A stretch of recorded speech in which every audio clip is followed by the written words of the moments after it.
home of tennis. Also true about me is I have a learning difficulty called dyspraxia, which affects, among other things, my coordination skills. Therefore, I am shit at sports. So as you can imagine, growing up in Wimbledon, in the mid-90s, in the home of tennis, and having coordination difficulties. Do you know what that made me? British number 3.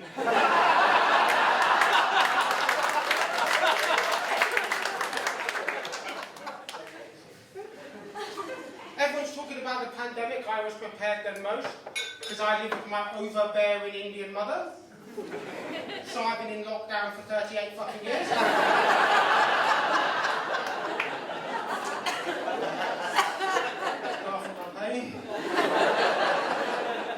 I think Boris Johnson's doing a bad job of managing it. So much so, some people reckon this time next year, our Chancellor, Rishi Sunak, will become the first British Indian Prime Minister. Yay! Or as his parents called it, still not a doctor.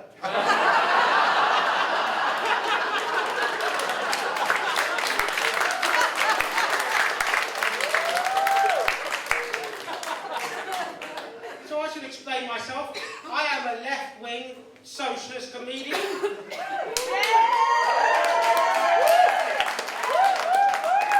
I do corporate gigs because I'm broke and I need the money. Massive hypocrite. Last year I did a corporate gig for IKEA and purposely missed out some of the punchlines and the jokes just to see how they'll fucking like it.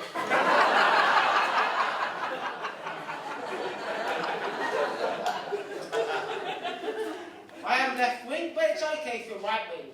It doesn't matter even if you're far right-wing, because the easiest job I ever had was working for the British National Party. Every day I would turn up at work, and my boss would say, "Go home." So I did.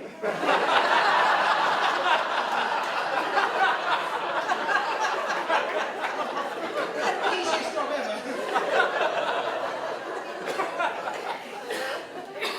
So my comedy is about celebrating diversity. I think we should celebrate it wherever we can, whether it's Black History Month, Dyspraxia Awareness Week, or even National ADHD Minute. So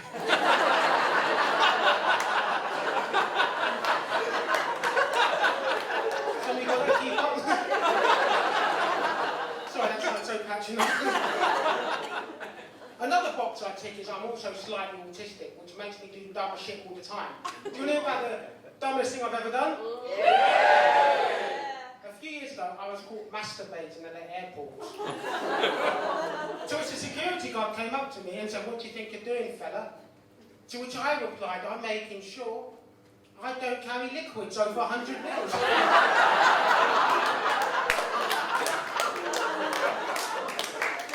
You like that joke, fella? Give me a high five. I can't believe you touched it, mate.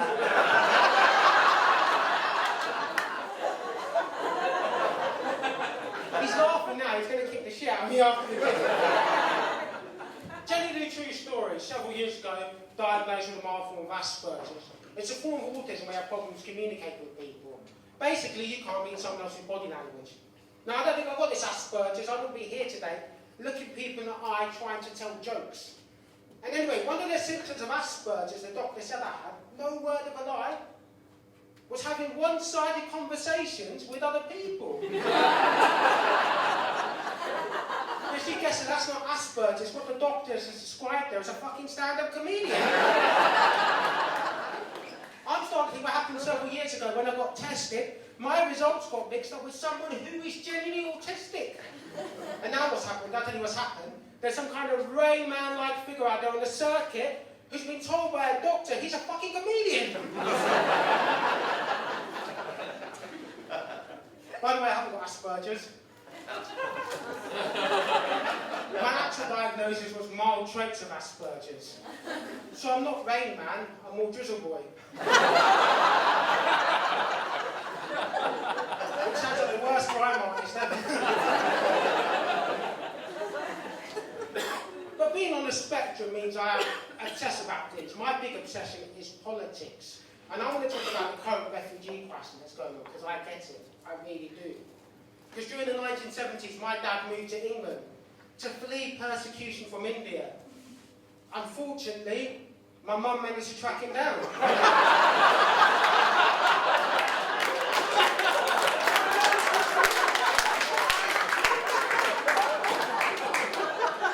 I told you shouldn't be overbearing. When I stand politically also, I'm anti-austerity. It doesn't work. Did you know the latest bailout that imposed onto Greece by the European Union means more austerity for the Greek people, even though in the past it's reduced our economy by 25%? But wasn't it Einstein who said the definition of insanity is doing the same thing again and again and expecting different results? Now, no one's laughing, but wasn't it Einstein who said the definition of insanity? Doing the same thing again and again. I forgot my next joke.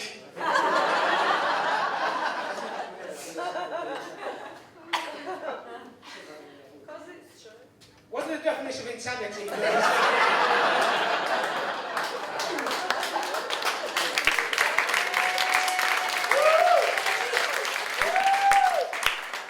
Austerity has affected me. Because of police cutbacks, as a brown guy living in South London, I now have to stop and search myself.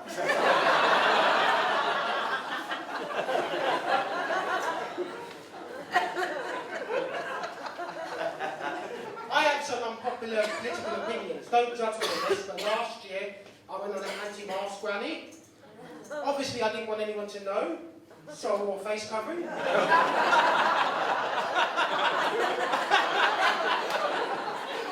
Someone just got over there. I'm against masks and lockdowns. My mum calls me the Indian variant.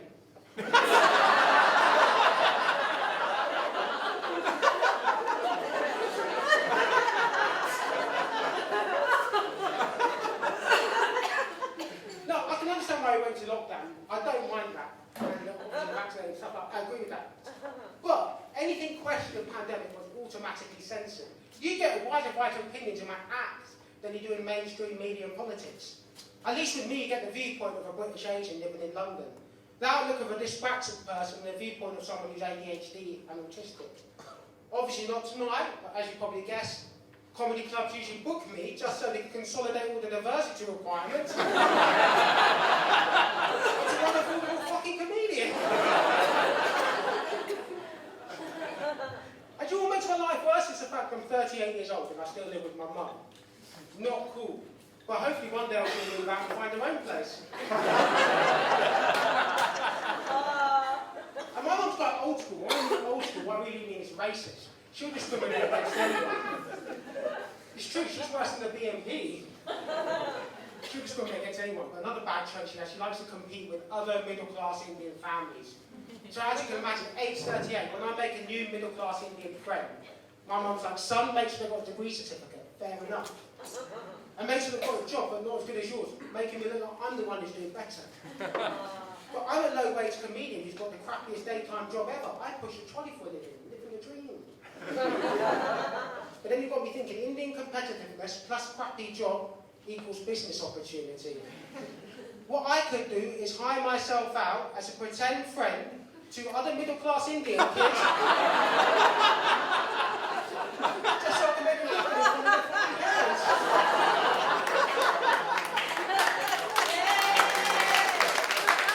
I can take that shit to dragons then. Picture the scene, as you can imagine, and I'll leave with this. There's some Indian father who's extremely disappointed his son never made it to a doctor and only as a pharmacist. I'll come pushing my trolley with my weird dyspraxia fork, which you couldn't have when I was younger, because I was a child of the mid-90s. So everyone thought I was fucking mad for it.